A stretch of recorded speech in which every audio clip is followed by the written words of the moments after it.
ሰላም የኢትዮ ኤዱኬሽን አካዳሚ ተማሪዎች እንዴት ናችሁ? ዛሬ ሲቲዘንሺፕ የዘጠነኛ ክፍል ዩኒቲ 1 ኢቲካል ቫሉ የሚለውን ዛሬ እንመለከታለን ማለት ነው። እስከ ቪዲዮ መጨረሻ ከኔ ጋር ቆዩ።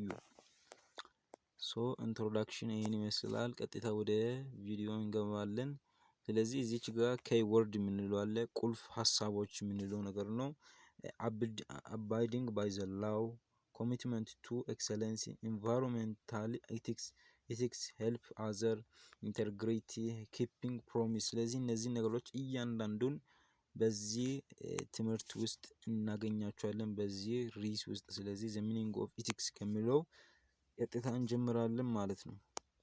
the meaning of ethics የስነ ምግባር ምንነት እናያለን። ስለዚህ ይህንን ትምህርት ሲጨርሱ እነዚህ ሁለት ነገሮችን ማወቅ አለባችሁ። define ethics መዘርዘር አለባችሁ።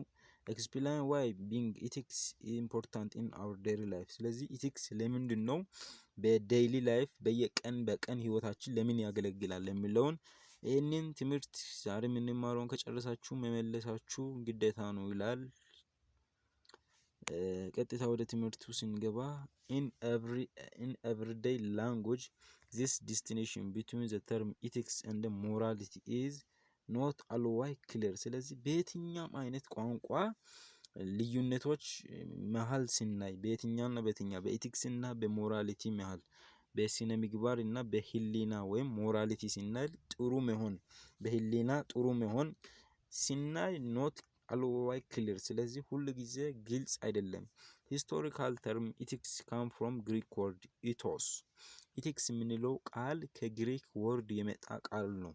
ይሄኛው ምን ብሎ ይጠራል? በግሪኩ ኢቶስ ከሚለው ከግሪክ ወርድ የመጣ ቃል ነው ኢቲክስ የምንለው which meaning costume habit and mores of people። ስለዚህ ኢቲክስ የምንለው ከግሪክ ወርድ ከኢቶስ ከመጣ ሲሆን ኢቶስ የምንለው ነገር ደግሞ ሚኒንጉ ወይም ትርጉሙን ሲናይ ሀቢት ወይም ኮስቶም ሞርስ። ስለዚህ ልምድ ወይም በየዕለቱ የምናደርጋቸው ተግባራቶች ወይም ልምምዶች